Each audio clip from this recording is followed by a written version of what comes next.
Google's released version 2 of its top AI model, Gemini. And from my experience, it's a huge improvement from the previous models. And best of all, right now you can use the preview API of Gemini 2 for free. And I'm going to show you how to do that by retrofitting an existing AI application I've already built. And there's some small features I've noticed in Gemini 2 that make it really compelling for powering business applications. So I'll add Gemini to this application I built with Windsurf. I did a whole video on that, so I'll link to that at the end. And it's an AI assistant for a bike shop. So you can actually sign in with your Gmail account, and then it loads your customer history into the AI chatbot as context. And you can ask questions about purchases you made or help you have with your bike if certain parts are in stock, etc.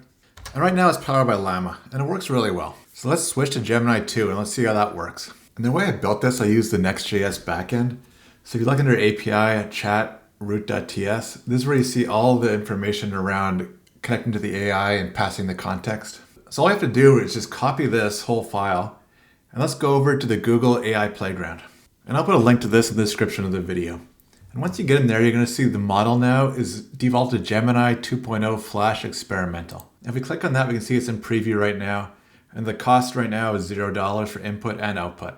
There are some rate limits, so it's 10 requests per minute and 1,500 requests per day. But that's more than enough to get a nice prototype going. And the way I'm going to convert this, I'm just going to copy the code right into here and ask it to convert it for me. Now I'm just going to say convert this code from Groq, the Llama API, to Gemini 2 API. And then just paste in that whole file.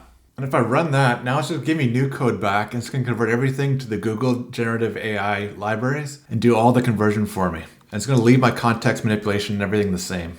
And now back in my code editor, I'm just going to replace that entire file.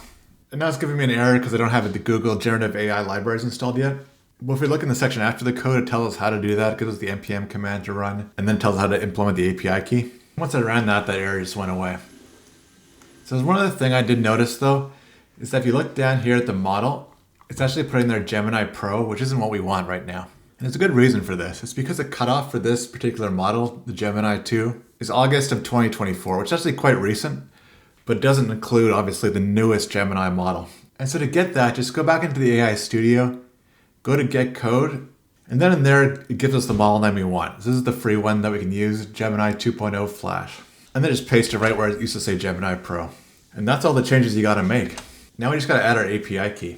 And in the code, it tells us where it's looking for that API key, so we can just actually just copy this. And then open up our .env.local file in this case for our local environment variables.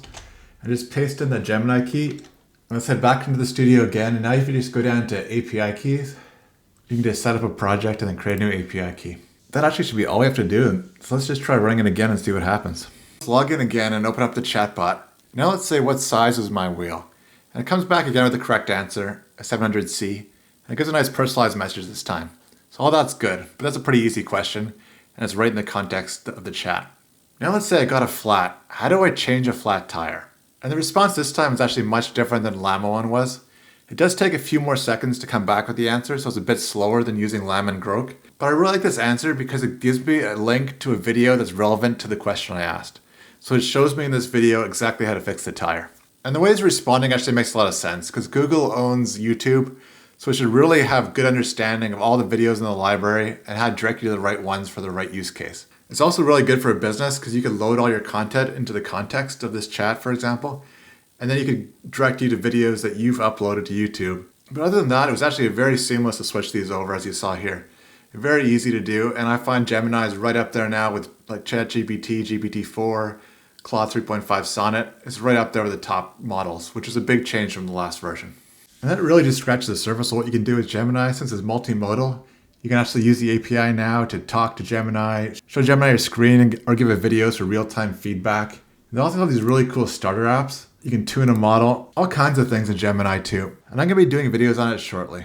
So make sure you subscribe if you want to see that. I hope you're having an amazing day. I'll talk to you in the next one.